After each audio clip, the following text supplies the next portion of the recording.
औज़ुबिल्लाहिमिनश्शैतानिर्रजीम, बिस्मिल्लाहिर्रहमानिर्रहीम। आज का हमारा टॉपिक है सिलेक्शन ऑफ कंटेंट और subject matter for the formulation of curriculum. कि करिकुलम में हमने सिलेक्शन ऑफ कंटेंट कैसे करनी है, कौन सी चीज़ें हैं जिनको हमने सिलेक्ट करना है, क्योंकि जब भी आप किसी भी सब्जेक्ट का करिकुलम डेवलप कर रहे होते हैं तो उसका नॉलेज तो बेहिसाब होता है। अनलिमिटेड टाइप्स ऑफ नॉलेज आपके पास मौजूद होता है करिकुलम डेवलपर्स के पास। लेकिन आपने कौन सा कंटेंट सेलेक्ट करना है, उसका कोई क्राइटेरिया होगा, कोई तरीकाकार होगा, कोई सिलेक्शन का तरीका होगा, वही आज हम डिस्कस करने जा रहे हैं। वेरी इंपॉर्टेंट है। The curriculum material or content is the subject matter of the teaching learning process. It includes knowledge, skills and values. इसमें तीन चीजें शामिल होती हैं बेसिकली जब आप करिकुलम डेवलप कर रहे होते हैं आपके कंटेंट में, आपके सब्जेक्ट मैटर में, जिसमें पहली चीज नॉलेज है, दूसरी स्किल है और तीसरी वैल्यूज है। अगर आपको याद हो तो हम डोमेन्स में ये डिस्कस कर चुके हैं कि जो नॉलेज है वो फॉल करता है हमारे कॉग्निटिव डोमेन में, which is related to our mind, ideas and bit of knowledge। And skills जो है ये रिलेट करता है हमारी साइकोमोटर डोमेन्स में, जिसमें हमने फिजिकली मूवमेंट करना होते हैं, फिजिकली मूव करना होता है। जो हमारे आज़ा की जो हरकत से जो काम होते हैं वो साइकोमोटर डोमेन में फॉल करते हैं। नेक्स्ट वैल्यूज है, it relates to our affective domain, जिसमें हमारी एटीट्यूड्स होते हैं, बिहेवियर होते हैं, दूसरों से रवैया होता है, हमारी फीलिंग्स होती हैं, इमोशंस होते हैं, जज्बात होते हैं। तो ये तीन बेसिक चीजें होंगी आपको नॉलेज की, एजुकेशन की। जब भी जिक्र होगा आपकी क्लास में भी आपको पता होना चाहिए कि मेरे किस बच्चे की कौन सी डोमेन आला है, कौन सी मीडियाकर है, कौन सी लोअर है। याद रखिएगा कॉग्निटिव डोमेन में आपका बच्चों की याद करने की सलाहियत, बच्चों को जो आप पढ़ा रहे हैं वो फैक्ट्स याद रख सकता है। स्किल्स में उसकी साइकोमोटर डोमेन आएगी कि वो फिजिकली कैसा है, फिट है। वैल्यूज में उसके एटीट्यूड आएंगे, उसका अखलाक आएगा, उसका बात करने का तरीका आएगा। तो बेसिकली ये तीन डोमेन्स होती हैं जिन पर फोकस किया जाता है while developing any kind of curriculum. Every subject of a class needs material content to be included. This selection of curriculum material is not absurd activity. It is not an activity of going into a library and organizing the material whatsoever available there. वो कहता है कि ये ऐसी बात नहीं है कि आप लाइब्रेरी में जाएं, वहां से मजमून उठाएं, एक सब्जेक्ट से रिलेटेड मटेरियल उठाएं और उसे इकट्ठा कर दें। No, the selection of curriculum content is a planned activity. ये एक मुनज़्ज़म सरगर्मी होती है and follows a certain criteria, और इसमें एक खास क्राइटेरिया को फॉलो किया जाता है। वो कौन सा क्राइटेरिया है, किस तरह से उसको फॉलो किया जाता है, ये आप में इंटरव्यूअर आपसे पूछ सकता है कि सिलेक्शन ऑफ कंटेंट में या सब्जेक्ट मैटर की सिलेक्शन में कौन सा क्राइटेरिया फॉलो किया जाता है। तो सबसे पहली चीज सिग्निफिकेंस है। It deals with how essential the material is to the subject, कि वो कितनी अहम चीज है जो आप सिलेक्ट कर रहे हैं। किसी भी सब्जेक्ट में उसका मटेरियल जब आप सिलेक्ट कर रहे हैं, क्या वो उसके लिए अहम भी है। मसलन अगर आप इस्लामियात का मैटर सिलेक्ट कर रहे हैं तो जो चीज आप डाल रहे हैं वो इस्लामियात से रिलेटेड है भी या नहीं है, या है तो कितनी अहम है। हर चीज का एक कैटेगरी होती है, कुछ ज्यादा अहम, कुछ मीडियाकर और कुछ lower. In this criteria, content or material is judged in terms of how essential or basic it is for the subject or discipline. किसी भी मजमून के लिए ये कितना बेसिक है। In the material, is the material it considered of value of the subject? It is included in the subject. क्या इतना अहम है कि इसको इसमें शामिल किया जाए। सब्जेक्ट मैटर जब आपके सामने होता है तो फिर आपने काफी चीजों का ख्याल रखना होता है। आपने ये भी देखना होता है कि वो कितना अहम है, रेलेवेंट है, कम अहमियत का हामिल है या कितना जरूरी है। जो जरूरी होगा, अहम होगा, उसकी कैटेगराइजेशन के बाद आप उसको सिलेक्ट करेंगे, पहली चीज। दूसरी चीज क्राइटेरिया में है वैलिडिटी। वैलिडिटी हम डिटेल में पढ़ चुके हैं अपने प्रीवियस लेक्चर्स में। This criteria deals with how accurate और ट्रू द मटेरियल इज। आपको पता है कि वैलिडिटी किसी भी चीज की वो खसूसियत होती है, खासतौर पर जब आप टेस्ट या टूल की बात करते हैं असेसमेंट में, तो वो टूल जो जिस मकसद के लिए बनाया गया है अगर कर रहा है तो वो वैलिड है। मसलन आपने देखा होगा कि अगर आपको कपड़ा नापना है तो उसके लिए अगर आप 1 केजी का बाट लेकर आते हैं तो 1 केजी कपड़ा खरीदने के लिए आपके लिए नहीं होगा। तो जिस मकसद के लिए वो बना है वो उसी के चीनी अगर आपने लेनी है तो वो 1 केजी का बाट वैलिड होगा, जबकि कपड़े के लिए नहीं होगा। Material is regarded as valid when it is authentic or true or accurate, बिल्कुल सही हो, ठीक हो, उस सब्जेक्ट से रिलेटेड हो, फिट हो। फॉर एग्जाम्पल, कंटेंट दैट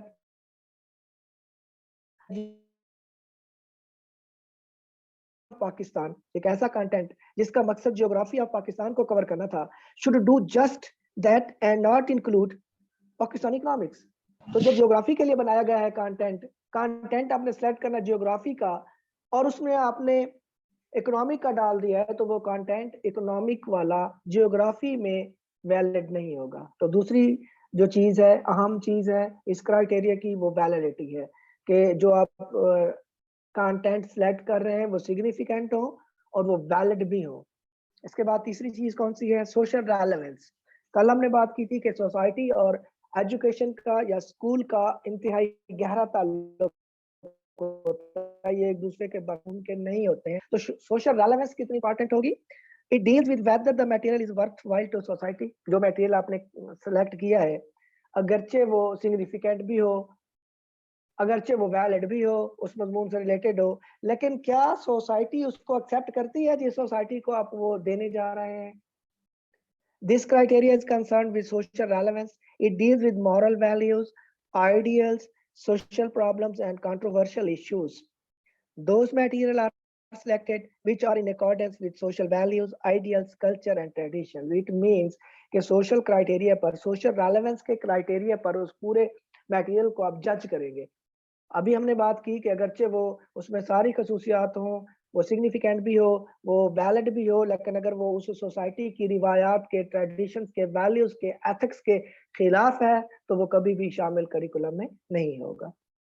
इसकी मिसाल आपके सामने इस तरह के जो कंट्रोवर्शियल इश्यूज हैं जो कि इस्लामियात का हिस्सा होते हैं, कुछ साइंस के ऐसे इश्यूज हैं जो हमारी रिवायात के खिलाफ है, तो वो शामिल नहीं किए जाते हैं कंटेंट करिकुलम में। Those materials are selected which reflect, कौन सा मटेरियल होगा जो किस चीज का इनकास हो, किस चीज, कौन सी चीज उससे जाहिर हो?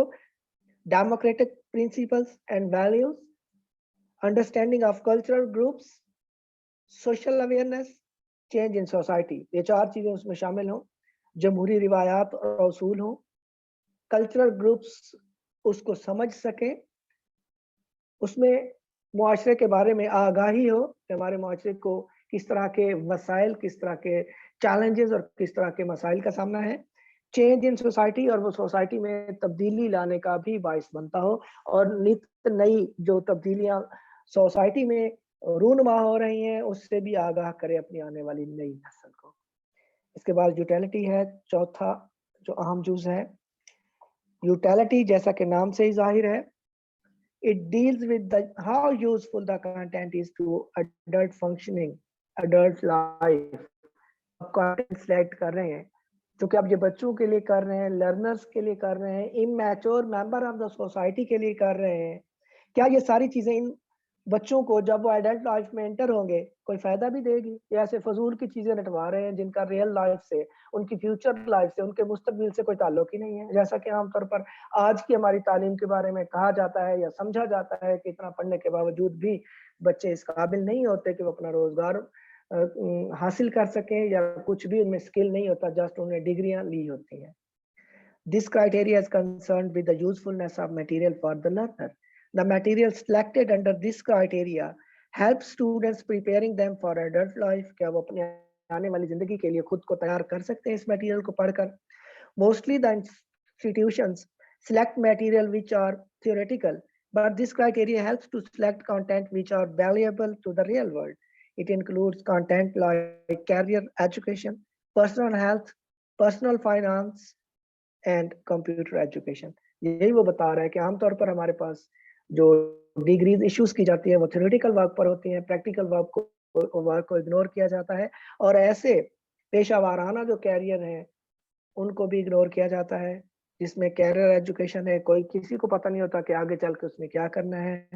हेल्थ, पर्सनल हेल्थ के बारे में कोई इस तरह की अवेयरनेस नहीं दी जाती, फाइनेंस के बारे में नहीं बताया जाता, कंप्यूटर एजुकेशन भी नील होती है।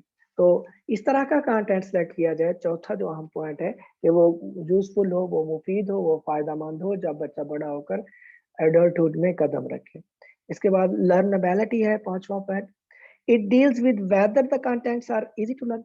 लर्नएबिलिटी का मतलब है कि जो आप जिस क्लास लेवल को, जिस एज लेवल को जो आप पढ़ाने जा रहे हैं, क्या वो इस काबिल है कि इसको लर्न भी कर सके? तीसरी क्लास में अगर आप 10वीं क्लास वाले थ्योरम और प्रैक्टिकल और क्या-क्या डाल दे, तो वो बच्चे तो लर्न नहीं कर सकेंगे। उस कंटेंट में लर्नेबिलिटी नहीं होगी। According to this criteria, those materials should be selected which students can learn. So the content should not be very difficult. There could be a problem of individual differences. इनफरादी इख्तिलाफात हो सकते हैं, हर बच्चा बराबर नहीं होता। एक क्लास में तमाम बच्चे बराबर नहीं होते। वैसे किस तरह के होते हैं क्लास में? हर क्लास, दुनिया की कोई भी क्लास हो, वो 3 हिस्सों में तकसीम होती है। एक अपर या हायर लेवल होता है, दूसरा मीडियाकर्स होते हैं और तीसरा लोअर लेवल होता है। हाई अचीवर, मीडियाकर और low achievers. This problem can be minimized by selecting a wide range of contents. ज्यादा जितना कंटेंट होगा, बच्चे ज्यादा उसको कवर कर सकेंगे। Some content are for high achievers and other for low achievers. तो क्या होगा कि उसमें दोनों तरह का कंटेंट हो, हाई अचीवर्स के लिए भी और लो अचीवर्स के लिए भी, ताकि दोनों ग्रुप्स का नुकसान ना हो। तो ये कहलाता है लर्नेबिलिटी, कि जो कुछ आप पढ़ाने जा रहे हैं वो लर्नेबल है या नहीं है। मतलब बहुत ज्यादा मुश्किल भी ना हो, बहुत ज्यादा आसान भी ना हो जो ए ग्रुप के लिए या जो हाई अचीवर्स हैं उनके लिए फजूल हो, और अगर बहुत ज्यादा मुश्किल होगा तो वो जो लो अचीवर्स हैं उनको लिए फजूल होगा, उनको नहीं समझ आएगी। इसके बाद सिक्स्थ है interest. It deals with whether material is of intrinsic interest to learner. क्या बच्चा अंदरूनी तौर पे, दिली तौर पर उसमें दिलचस्पी लेता है या नहीं लेता है। Very important. अगर आप डल, बोरिंग, फजूल, खुश किस्म के जो कंटेंट है, मटेरियल वो सेलेक्ट कर लेंगे तो बच्चा तो दिलचस्पी नहीं लेगा।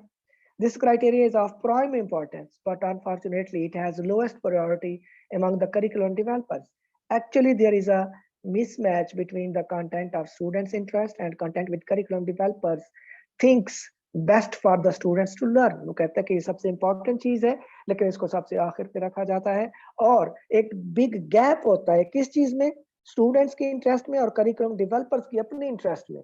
वो समझते हैं वो कुछ और होता है, जो स्टूडेंट की इंटरेस्ट होती है वो कुछ और होता है। इसलिए हमारा जो कंटेंट है, हमारा जो करिकुलम है, वो बच्चों के लिए बहुत ज्यादा इंटरेस्ट का बायस नहीं होता। तो कंटेंट या सब्जेक्ट मैटर सिलेक्शन में हमने 6 पॉइंट डिस्कस किए। सबसे पहले सिग्निफिकेंस थी कि वो इम्पोर्टेंट हो, अहम हो, फजूल किस्म का ना हो। दूसरा वैलिडिटी थी कि जिस मकसद के लिए वो हासिल किया गया है, जिस मकसद के हसूल के लिए उसे सिलेक्ट किया गया है, वो उसी मकसद को पूरा कर रहा हो। तीसरी चीज हमारे पास थी सोशल रेलेवेंस, कि वो सोसाइटी से रिलेट भी करता है या नहीं करता है। चौथी चीज हमारे पास यूटिलिटी थी कि क्या वो यूजफुल है, मुफीद है कि नहीं है। पांचवी चीज लर्नेबिलिटी थी कि वो लर्न करने के काबिल भी है या नहीं है। और छठी और आखिरी चीज थी इंटरेस्ट, कि क्या वो बच्चों के लिए इंटरेस्टिंग भी है या नहीं है। इंटरेस्ट में एक और चीज भी होगी कि अगर आपका फर्ज करो करिकुलम इंटरेस्टिंग हो भी जाता है, तो उसमें एक चीज ऐड कर लीजिएगा कि अगर टीचर का जो मेथड है वो इंटरेस्टिंग नहीं है, तो फिर भी आपका करिकुलम इंटरेस्ट भी नाकाम हो जाएगा। तो इसमें एक जो बहुत ज्यादा जिम्मेदारी आन पड़ती है मेरे ख्याल में, वो टीचर्स पर होती है कि वो टीचर कितना इंटरेस्ट बना के अपने मटेरियल को बच्चों के सामने पेश करता है। आपने देखा होगा कई ड्राई किस्म के सब्जेक्ट होते हैं जिनके टीचर अच्छे होते हैं, पुरखलूस होते हैं, उनका अंदाज अच्छा होता है, तो वो बेहतरीन अंदाज में समझा जाते हैं। जबकि कुछ आसान किस्म के समझे जाने वाले सब्जेक्ट भी टीचर के मेथड की वजह से फिलहाल हो जाते हैं, नाकाम हो जाते हैं। तो टीचर का किरदार यहाँ पर बड़ा अहम होगा। ये 6 पॉइंट थे जो हमने देखे कि कंटेंट सिलेक्शन का जो क्राइटेरिया है उसमें इन 6 पॉइंट्स को मद्देनजर रखा जाता है। नेक्स्ट है जी methods of content selection.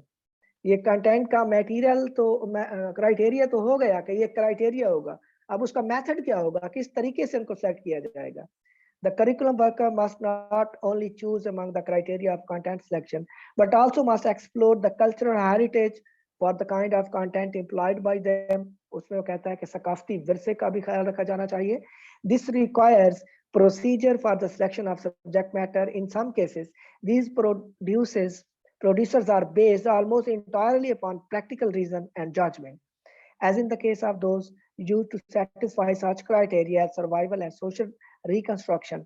Some of these procedures, however, approach the rigor of scientific investigation, as in the case of experimental procedures and those devised to discover the content or the skills that are most useful in the performance of a particular set of activities. तो method का क्या तरीकाकार होगा, वो कौन सी चीजें हैं जो जरूरी हैं, वो कौन सी सोशल कंस्ट्रक्शन है जो आपको चाहिए होगी आपके जो मटेरियल है उसको सेलेक्ट करने के लिए। सबसे पहली जो चीज है, जो प्रोसीजर है, वो जजमेंटल प्रोसीजर है। देखिएगा कि जजमेंटल प्रोसीजर क्या होता है। इसको हम एक दफा पहले भी पढ़ चुके हैं अपने रिसर्च के चैप्टर में। In this procedure content are selected on the basis of judgement of curriculum developers. किसकी जजमेंट पर? उनकी अपनी जाती जो जजमेंट है करिकुलम डेवलपर्स की, उसकी बेस पर कंटेंट को सिलेक्ट कर लिया जाता है। The experts of the curriculum decide which contents are value to be indeed in that curriculum। तो कौन से सब्जेक्ट है वो अपने तजर्बे की बिना पर, अपने नॉलेज की बेस पर, अपने जो वाइड एक्सपीरियंस है उसकी बेस पर वो खुद ही सिलेक्ट कर लेते हैं कि कौन सा कंटेंट है जो इस क्लास के लिए बेहतर होगा। The judgmental procedure is loosely defined and can be described only in broad outline since it has not been reduced to a set of techniques. Successful use of it depends upon the point of view of the curriculum worker. The most objective selection of content by this procedure requires that his interests, knowledge, and ideals rise above special social groups and embrace the common good। वो कहता है कि वो उसमें objectivity experts में तब आएगी जब उनका नॉलेज, उनकी इंटरेस्ट, उनके आइडियल्स जो सोशल ग्रुप्स हैं उससे अलग हो, वो किसी एक सोशल ग्रुप्स के साथ रिलेट ना करे, वो खुद को पार्शल ना करे। In short, this procedure, perhaps more than any other method of content selection, depends broad social vision। इसमें बहुत ज्यादा social vision आपको चाहिए, and freedom from the restricting influences of partition rationalization। वो किसी एक के साथ पार्टीशन ना करे, किसी एक ग्रुप के साथ उनकी इंटरेस्ट ना हो, बहुत ज्यादा उसे इम्पार्शल होना जरूरी है, न्यूट्रल होना जरूरी है, ताकि किसी तरह का कोई उसकी अपनी जो थॉट्स हैं, आइडियाज हैं, उसकी पसंद और नापसंद उस क्राइटेरिया में शामिल ना हो। इसको कहते हैं जजमेंटल प्रोसीजर। किसके आगे फेजेस हैं? Selection of subject matter by judgement requires the curriculum worker to raise and answer the following question. Judgemental में कौन कौन से क्वेश्चन जो रेज किए जाएंगे? जजमेंटल के बारे में आपको बता दूं कि जजमेंटल में यहाँ पर हमारी एक रिसर्च का भी तरीकाकार था, जिसमें यह होता है कि आपने फर्ज करें कि कहीं से आपने किसी आप मार्केट में, तो आपको पता है जिस ब्रांड के, जिस फ्रेंचाइज के, जिस ब्रांड के आप क्लॉथ यूज करते हैं, ड्रेस आप यूज करते हैं, आप सीधा उसी पर जाएंगे, या एक ऐसी शॉप है को एतमाद है आप सीधा उसी पर जाते हैं, बाकी इधर उधर घूमते नहीं है और तजर्बात नहीं करते, या आपकी जजमेंटल शॉपिंग होगी कि ऑलरेडी आपने डिसाइड किया होता है उस शॉप पे जाना है, उसी से लेते हैं, वापस आ जाते हैं। ये इस पर डिपेंड करता है कि आपकी जजमेंटल पावर कितनी है। तो what social and education objective should be accepted, ये देखा जाता है कि कौन से जो social, what is the existing state of affair, इस तरह अब जो हालात है, मौजूदा जो हालात है वो किस तरह के हैं। What subject matter best satisfies these objective under the existing condition, इस तरह के हालात में कौन सा सब्जेक्ट है जो इनको पूरा करता है। इसके बाद है ये आगे बता रहा है कि आपने किस तरह से प्रिपेयर करना है क्वेश्चंस को जजमेंटल प्रोसीजर के लिए। आप डिफरेंट सोसाइटी के मुख्तलिफ लोगों को क्वेश्चन देंगे, जिसके जवाब में वो पहले हम पढ़ चुके हैं कि जब आप कंटेंट सिलेक्शन कर रहे होते हैं तो उसमें आपने किसी बुक में जाकर, किसी लाइब्रेरी में जाकर वहां से बुक्स उठाकर सबको सिलेक्ट नहीं कर देना होता। इसमें आपने बहुत सी चीजें होती हैं, बहुत से एक्सपर्ट से, बहुत सी सोसाइटी के मेंबर से, डिफरेंट टाइप्स ऑफ पीपल से आपने क्वेश्चंस लेना होते हैं, उस फीडबैक लेना होता है और उसको इम्प्रूव करना होता है। इसके बाद है एक्सपेरिमेंटल प्रोसीजर। जजमेंटल प्रोसीजर हमने पढ़ा, अब है एक्सपेरिमेंटल प्रोसीजर। इसमें क्या होगा? The experimental procedure of content selection tries to determine by actual use whether or not subject matter satisfies a particular criterion. It answers such questions as, is this subject matter interesting? अब ये experimental procedure ये थोड़ा सा scientific होगा, जिसमें definite आपको बताया जाएगा कि ये कितना इंटरेस्टिंग है, कितना क्या है, इसमें कौन सी, मतलब इसका मुख्तलिफ कुलियात या फार्मूला लगाकर इसको चेक किया जाएगा, अपनी पसंद या जजमेंटल नहीं होगा ये। सबसे पहले क्या पूछा जाएगा? Is this subject matter interesting? Is this subject matter used by adults? क्या ये सब्जेक्ट मैटर बड़े लोगों को, एडल्ट्स इसको इस्तेमाल करते हैं? They try out of subject matter yet of course be done under prescribed conditions and by techniques that make the procedure as rigorous as possible. Errors due to personal or group prejudices, misjudgment and outside conditions are reduced to a minimum.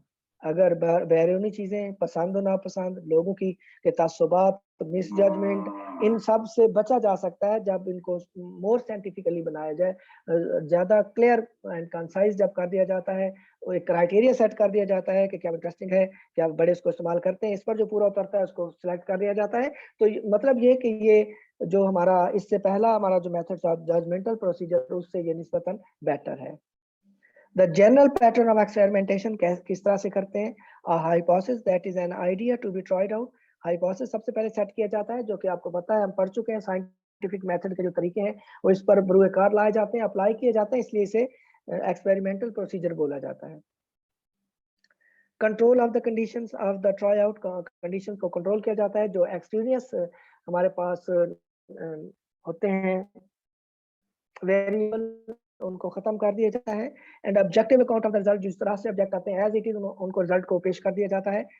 Checking the result against the hypothesis, hypothesis को सामने रखकर देखा जाता है कि वो hypothesis approve है या डिसअप्रूव है, वो रिजेक्टेड है और एक्सेप्टेड है। When these requirements are translated into procedures of content selection, they take the following form. जब इन चारों कुलियात को, इस फार्मूले को जब सब्जेक्ट सिलेक्शन पर लेकर आते हैं तो उसका क्या होता है? Tentative selection of subject matter is according with criteria, criteria के मुताबिक आपने कंटेंट जो है वो सिलेक्ट कर लेना होता है, इसके मुताबिक सिलेक्ट हो जाता है। Hypothesis that the tentative selected subject matter meets the condition of the criteria that it is interesting or useful. Hypothesis से आपको पता चल जाता है, आप देख लेते हो कि ये इंटरेस्टिंग है या इंटरेस्टिंग नहीं है। Prescribed condition of the tryout, इसमें आपकी जो कंडीशंस हैं उसमें जो एक्सपीरियंस हमने पढ़ा वो खत्म हो जाती है।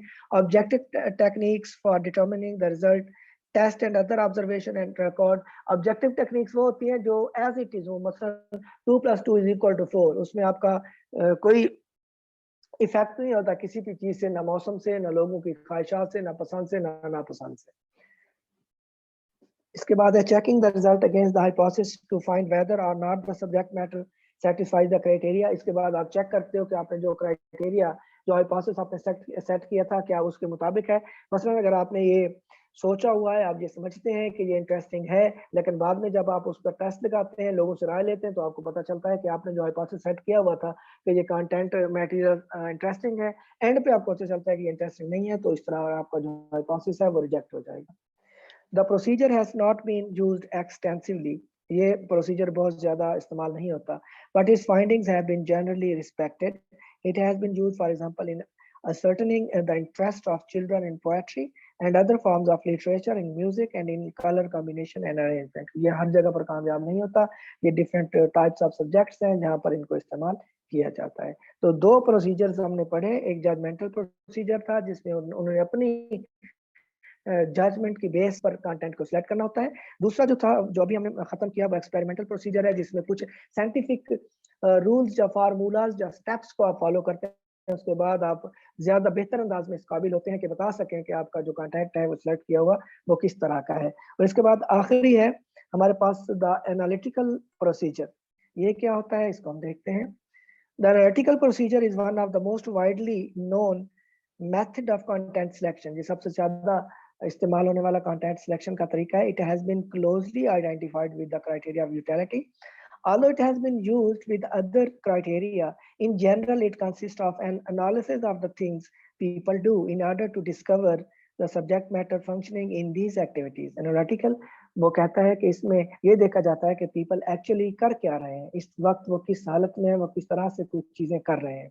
इसकी टेक्निक्स भी बड़ी इंटरेस्टिंग है, अभी हम पढ़ेंगे। General forms of analytical procedure, इसके आमतौर पर तरीके कौन से होते हैं? There are three forms of analytical procedure. Analytical procedure के तीन तरीके हैं, all following more or less the same pattern. Pattern का एक ही है। First, in activity analysis, in which the purpose is to discover the general kind of activities engaged in by people of given national group of region. सबसे पहले activity analysis है कि इस वक्त लोग currently presently कर क्या रहे हैं। The second, job analysis है, is activity analysis applied to vocational operations to determine what should be taught in the professional preparation of teachers. Professional teachers को क्या सिखाया जाना चाहिए? For example, an analysis would be made of what teachers actually do. ये तज्जिया किया जा सकता है कि actually या हकीकत में टीचर क्या करते हैं, and these activities would become the basis of teacher education. A third form of this procedure is simply the analysis to determine the generally useful knowledge and skills. पहली चीज में वो देखते हैं कि इस वक्त क्या हो रहा है, दूसरी चीज में वो देखते हैं दूसरी एक्टिविटी में कि टीचर्स को, जो नए आने वाले टीचर्स हैं उनको कौन सी चीजें हैं जो सिखाई जानी चाहिए, और तीसरी चीज है कि उनके पास नॉलेज और स्किल किस तरह के होने चाहिए। इसके आगे टेक्निक्स देखते हैं, एनालिटिकल प्रोसीजर की टेक्निक्स कौन कौन से, ये बड़ी इंटरेस्टिंग है, को जरा गौर से देखिएगा। The analytical procedure of content selection consists of the application of certain techniques of fact finding to the activities under investigation. हक़ाइक़ को नापने के लिए, जांचने के लिए, परखने के लिए, तज्ज़िया करने के लिए मुख्तलिफ टेक्निक्स हैं। वो टेक्निक्स कौन-कौन सी हैं? सबसे पहले इंटरव्यूअर है। ये क्या होगी? The interviewer requests a person on the job. देखिएगा कि एक इंटरव्यूअर क्या करता है, काम करने वाले किसी बंदे से वो सवाल पूछता है, रिक्वेस्ट करता है, और one who performs certain activities to name the duties for which he is responsible or the ideas and skills he employs. These are listed by the interviewer and are returned to typed form for the worker to correct. Other persons on the same job or engaged in the same activity are also interviewed independently. From these interviews, a composite list of duties is made. एक बंदा किसी काम करने वाले, किसी भी job पर काम करने वाले बंदे के पास जाता है और उससे कहता है, कहता है कि आप अपनी जॉब के जो फराइज हैं वो लिख दें। मसलन एक टीचर क्लास पढ़ा रहा है, एक बंदा बाहर से जाता है, उससे कहता है कि आप लिख कर दें कि आप क्या-क्या पढ़ाते हैं, आपकी ज़िम्मेदारियाँ क्या हैं। वो डिफरेंट टाइप्स ऑफ ज़िम्मेदारियाँ लिख देगा। उसके बाद आप दूसरे किसी बंदे के पास जाएँगे और उससे भी सेम क्वेश्चन के आंसर्स लिखने को कहेंगे कि आपकी ज़िम्मेदारियाँ क्या-क्या हैं। ये टेक्निक है इंटरव्यूअर की। नेक्स्ट है working on the job. Working on the job technique क्या है? The investigators works on the job, studying the operations required and making a list of them. Since the job is new to him, he is more apt to be aware of the duties than a worker who has become habituated to the job. अब working on the job का मतलब है कि वो वहां जाकर दूसरे से इंटरव्यू नहीं लेगा, बल्कि उसे कहेगा कि ठहरे मुझे काम करने दे। बाहर से आने वाला खुद काम करता है, फिर खुद देखता है कि उस बंदे की ज़िम्मेदारियाँ क्या थी। इन दोनों में क्या डिफरेंस होगा? इंटरव्यूअर में वो दूसरे से पूछेगा कि आपकी ज़िम्मेदारियाँ क्या हैं, जबकि वर्किंग ऑन द जॉब में वो खुद काम करके देखेगा कि इस बंदे को डेली में अपनी ज़िम्मेदारियाँ किस तरह से और कौन-कौन सी ज़िम्मेदारियाँ ये निभा रहा है। इसके बाद है तीसरा, एनालिसिस ऑफ द जॉब और activity by the worker. A person who has become familiar with a job or activity is asked to list his duties or the operations he performs. This differs from the preceding techniques primarily in the amount of familiarity with the work on the part of a person's involvement, the worker being more familiar than the investigator. तो यहाँ पर पहले से ज्यादा किसी experience बंदे से वही सवाल पूछा जाता है कि आप किस तरह की जिम्मेदारी निभा रहे हैं, आपको कैसी लग रही है, आप उसमें किस हद तक मुतमईन है। इसके बाद क्वेश्चनएयर है, आपको पता है ये एक तरीकाकार होता है। द ड्यूटीज और ऑपरेशंस इन्वॉल्व्ड। पहले क्वेश्चनएयर होता क्या है? ये रिसर्च, जिन लोगों ने रिसर्च की है उन्हें पता होगा कि क्वेश्चनएयर में डिफरेंट टाइप्स ऑफ क्वेश्चंस दिए जाते हैं। आपने देखा होगा आपको क्वेश्चनएयर दिया जाता है जिसमें आगे यस नो या डिफरेंट काइंड ऑफ लेजेंडरी दी होती है, आपने जस्ट टिक करना होता है। क्वेश्चनएयर सवालात का मजमुआ होता है और इसके बेसिकली 3 पार्ट्स होते हैं।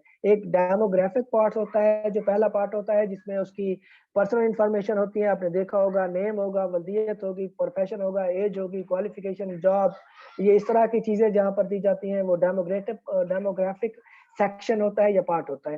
दूसरा जो है वो उसका मेन बॉडी ऑफ द क्वेश्चनएयर होता है जिसमें 20-25 किस्म के सवाल होते हैं, छोटे-छोटे, 1 या 2 लाइनों के आगे आपने यस नो या टिक करना होता है, आपने खुद से कुछ नहीं लगाना होता, जस्ट टिक करना होता है। और जो तीसरा पार्ट होता है उसको हम ओपन एंडेड क्वेश्चंस कहते हैं, जिसमें आपने सवालात के जवाबात उनसे पूछना होता है और उन्हें खुद से जवाबात देना होता है। मसलन आपको ये कैसे लग रहा है, इसमें इम्प्रूवमेंट कैसे कर सकते हैं, आपके ख्याल में क्या इसमें तब्दीली आनी चाहिए, आपकी क्या सजेशन है, इस तरह की बातें जब शामिल होंगी तो वो ओपन एंडेड क्वेश्चंस कहलाते हैं। तो किसी भी क्वेश्चनएयर के 3 पार्ट होते हैं, एक को डेमोग्राफिक पार्ट कहते हैं, दूसरे को मेन बॉडी कहते हैं और तीसरे को ओपन एंडेड पार्ट कहते हैं। तो क्वेश्चनएयर में ड्यूटीज आप लिख कर देते हैं और उस पर वो टिक लगाता जाता है कि कौन-कौन सी ड्यूटीज वो सार अंजाम दे रहा है। इसके बाद डॉक्यूमेंट्री एनालिसिस है।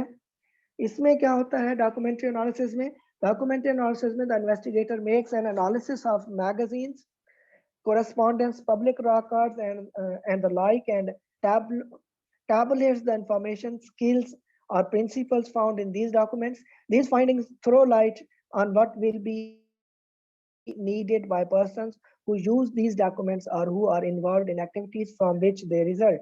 तो डॉक्यूमेंटेशन में मुख्तलिफ चीजों को इकट्ठा करके उनको टेबुलर फॉर्म में लाया जाता है, टेबल की फॉर्म। ग्राफ्स देखते हैं ऊपर नीचे, आपको पता चल जाएगा कि कौन से एरियाज हैं जो उन पर काम होने वाला है या इम्प्रूव होने वाले। लास्ट है observing the performance of people. ये क्या किस तरह की टेक्निक्स है, टेक्निक है एनालिटिकल प्रोसीजर में। The curriculum worker are a group of persons. His direction, observe and tabulate the things people in general or people of a particular social group do in their endeavors. This may be